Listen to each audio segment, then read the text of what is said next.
Palmer's Picks. This issue, we look at the work of Mike Allred, and a pretty young Mike Allred. It was interesting reading this column, thinking about what we know of Mike Allred now. Yeah. You know, I mean, like, he's achieved immense mainstream success, but at the time, very, very indie artist, drawing in a style, if you think of the popular style at the time being, say, Jim Lee or Todd McFarlane, you know, this, he probably received similar comments, Ed. You know, people comparing him to a different style, an outmoded style, a style that was indie and not mainstream. At this time, they would use the term pop art. He draws poppy. Yeah, which he sort of really owned. When he was self-publishing, at some point, Pop was, you know, like his publishing imprint title. Yeah, for sure. Like, I call him, he's like, in wrestling terms, he would be like the journeyman, because he starts out slave labor, goes to Caliber, goes to Tundra, finds a nice long home for about a decade at Dark Horse. And then, of course, he will do the X-Men stuff with Pete Milligan at Marvel. And I remember thinking that seeing Allred, who had this like really like broad like independent career, he had ownership of his stuff, all that, and then he goes to Marvel, and it is sort of like whenever you look in your old wrestling magazines, and you would always see that name Jerry Lawler, but we never got to see him because we're in Pittsburgh territory, and then he shows up in WWF, and it's like, hey, what the heck's he doing here? Same thing with Allred, because it's such a different style that is divorced from everything else that those companies put together. You mentioned that X-Force run. Yeah. That's one of those great comic runs where like the creative team comes on and man, the letters page. Oh, that yeah. was a letters page to read.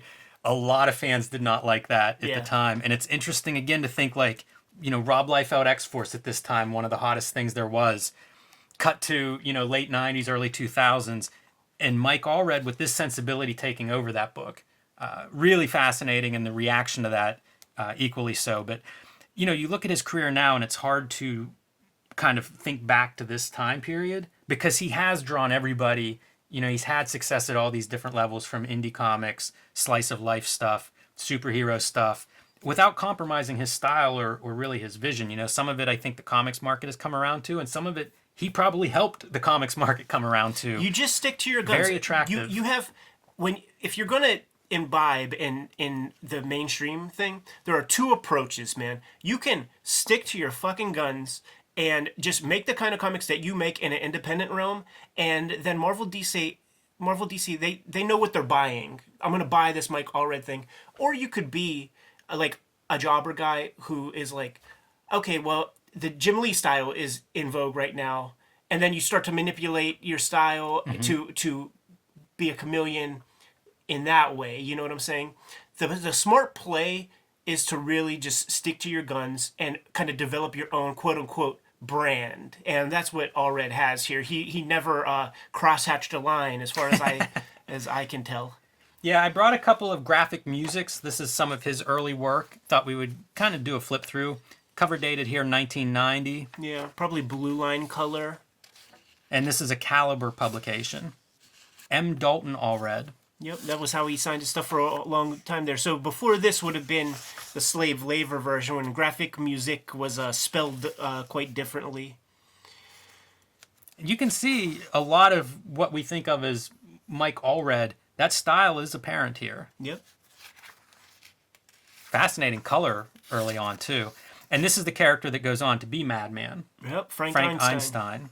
Exactly. So he had a vision from the get-go, and it's worked out really well. I didn't bring any Madman. You know, we've looked through Madman a couple of times in conjunction with things like Tundra. There's going to be another Palmer's Picks with the Dark Horse Madman, and that's when we'll focus on that stuff. This feels very much like his superhero sensibility. It's not totally superheroes, but his style isn't totally superhero. I always got the impression that Love and Rockets was probably close to his heart, and he was more in the Rockets end of the Love and Rockets spectrum, I would say. That's a good description. Very attractive, though. Once again, like, there will be another Palmer's Picks, like, focusing more heavily on Madman, and we could get more into that then. Yeah, recommended reading, Madman, Grafik Muzik, Everyman, The Jam. He did some crossover stuff with Bernie Merrill.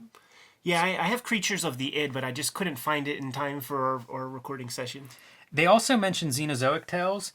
I brought a couple of those because I'm not sure when we hit those again. And this is one of my favorite black and white comics as I started to get into black and white comics.